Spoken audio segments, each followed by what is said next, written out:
আছে আছে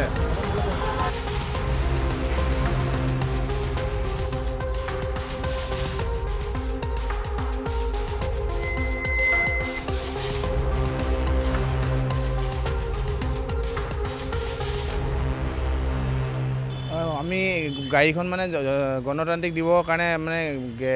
NCCৰ পৰা হেৰি লৈ আমাক বুলি ৰিকুৱেশ্যন কৰিছিলে কিন্তু আমি গম পালোঁ যে পিছত গাড়ীখন চৰকাৰী মানে কামত নহয় প্ৰাইভেট লৈ সিহঁতি অলৰেডি গাড়ীখন মানে পিকনিক খাব লৈ গ'ল তাৰ সেই গাড়ীখন অলৰেডি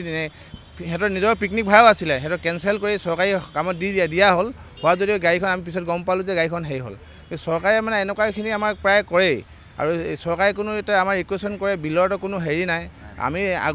গাড়ী এখন যেতিয়া চৰকাৰ আমি চলাবলগীয়া হয় আমাৰ আগতীয়াকৈ মূলধন মানে আগধন দিবলগীয়া হয় কিন্তু আমাৰ চৰকাৰে এদিন যদি লেফ্ট হয় কেতিয়াবা তাতো ফাইন লয় বিনা ফাইনততো আমাৰ গাড়ী এদিনো নচলে আপোনালোকে চবেই জানে এই বিষয়ে কিন্তু আমাৰ চৰকাৰে যিখিনি মানুহ আমাৰ অত্যাচাৰ কৰিছে অত্যাচাৰ বুলিয়ে ক'ব লাগিব আৰু এই আজি গাড়ীখন যদি ধৰক আমি এই বিষয় লৈ আপোনালোকৰ প্ৰেছৰ বিৰত দুষাৰ কৈছোঁ হয়তো কাইলৈ একশ্যন লোৱাৰো মানে সিহঁতৰ দেখিব পোৱা যাব তেনেকুৱা সেইটো যাতে নহয় আৰু চৰকাৰে নাই তেনেকৈ আমাৰ তেনেকৈ একো কোৱা নাই মানে কি গণতান্ত্ৰিক দিৱসৰ কাৰণে মানে NCC হেৰিৰ কাৰণে প্ৰেক্টিছৰ কাৰণে লৈছিলে সেইবুলিহে আমি জানো সেইবুলি আমি ক'বলৈ একো নাছিলে নেক্সট দিন আমি যেতিয়া আমি গম পালোঁ সেই গাড়ীখন পাৰ্চনেলি মানে DC অফিচৰ পৰা পিকনিক খাবলৈ গ'ল সেইটো কাৰণে আপোনালোকৰ ওচৰলৈ আজি কথাটো জনাবলৈ আহিলোঁ নাই এইটো আমি পিছতে গম পাইছোঁ যে গাড়ীখন অলৰেডি পিকনিক নিয়াৰ পিছতে গম পাইছোঁ যে এইটো চৰকাৰী কাম নহয় এইটো প্ৰাইভেট হিচাপত লৈ গৈছে সেইটো পিকনিক খাবলৈ মানে সেই গাড়ীখন অলৰেডি এটা বেলেগ ভাড়া লোৱাও আছিলে পিকনিকৰ কাৰণে কিন্তু সিহঁতৰ নিজৰ চৰকাৰী কাৰণে দি দিলে তেখেত মেনেজ কৰিলে আৰু গাড়ীখন কিন্তু সিহঁতি সেইটো নহয় লাষ্টত দেখিলোঁ এইটো চৰকাৰী নহয় আৰু বস্তুটো মানে প্ৰাইভেট হিচাপত পিকনিক খাবলৈ গুচি গ'ল গাড়ীখন তো কেতিয়াও শুনা নাই এনেকুৱা বিষয় আৰু খুব দুৰ্ভাগ্যজনক এইটো যে গভৰ্ণমেণ্টৰ কিবা প্ৰগ্ৰেমৰ কাৰণে কাৰ্যসূচীৰ কাৰণে গাড়ীখন লৈ পিনি আপোনাৰ পিকনিকলৈ গৈছে বুলি আমি কালি গম পাইছোঁ বস্তুটো তাৰপিছতে আমি প্ৰশাসনক অৱগত কৰাইছিলোঁ তাৰপিছতে যিজন ADC নজৰত ব্ৰাঞ্চৰ যিজন ADC আছে প্ৰাণজিত গগৈ ছাৰ তেওঁক ফোনো কৰিছিলোঁ মই 3বাৰ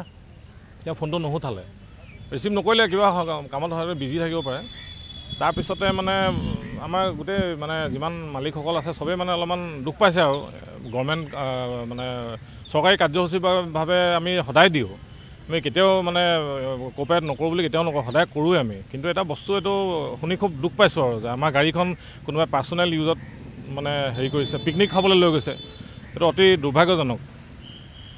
আৰু ইয়াৰ পৰা মই এটা ক'ব বিচাৰিছোঁ যে আমাৰ এতিয়া যিটো আমি CM প্ৰগ্ৰেমত দি আছোঁ গাড়ীবিলাক 16 তাৰিখৰ পৰা আমি কোঅপাৰেট কৰি আছোঁ 16 তাৰিখৰ পৰা এতিয়া আপোনাৰ 26 তাৰিখলৈকে আমাক দ্বিতীয় অফিচাৰে কৈছে যে গাড়ী লাগে আমি তাত দি আছোঁ গাড়ী এতিয়ালৈকে আজিও দিছোঁ 26 জানুৱাৰীৰ কাৰণে কিন্তু আমি নিদিওঁ বুলি কেতিয়াও কোৱা নাই কিন্তু এনেকুৱা ঘটনাবিলাক হ'লে আমাৰ অকণমান অসুবিধা এটা হয়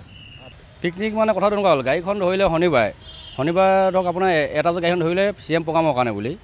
CM প্ৰগ্ৰামৰ কাৰণে ৰিকুৱেশ্যনৰ কাৰণে গাড়ীটো চৰকাৰক দিবই লাগিব তো আমি তেনেকৈ ইমান একো নক'লোঁ আৰু ৰিকুৱেশ্যন লাগেতো ৰিকুৱেশ্যন গাড়ীখন জমা দি গুচি গ'ল আমি NCC কেম্পত পল্টন বজাৰত তো সিহঁতি ক'লে কি আজি ডিউটি নপৰে বোলে কালিকৈ 7টা বজাত পৰিব ক'লে বোলে 7টা বজাত পৰিব তাৰপৰা সুধিলোঁ কেতিয়া আহিব বোলে NCC ল'ৰাখিনি বোলে ডিউটি পৰিব খনিকৰ পাৰ্কত পৰি বোলে তোমাক বোলে 4টা বজাত এৰি দিয়া হ'ব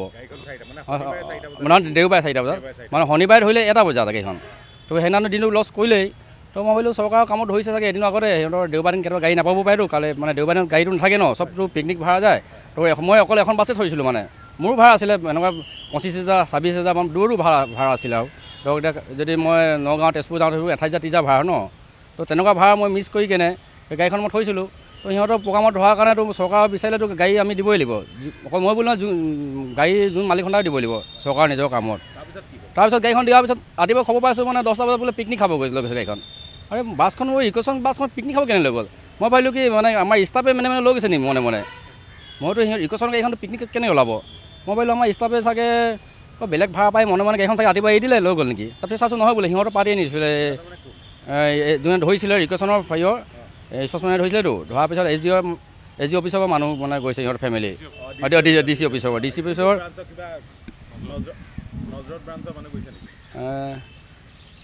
তেনেকৈ ব্ৰাঞ্চ বুলি অলপ শনিবাৰ হৈছিলে হয় এৰি দিম পিকনিক অকণ লৈ গ'ল গাড়ীখন নিজৰ ফেমিলি ল'ৰা ছোৱালী লৈ কিনে গৈছে পিকনিক খাবলৈ বগীবিল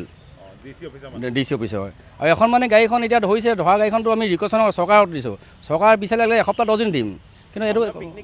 নাই পিকনিকৰ একো কথাই পতা নাই আৰু পিকনিকৰ কথা যদি হ'লেতো আমি নাজানো ন যে গাড়ী এনেকুৱা যে নিয়ম বনালে যে গাড়ী মানে ৰিকুৱেশ্যন ধৰিও পিকনিক খাব নিব পাৰে নেকি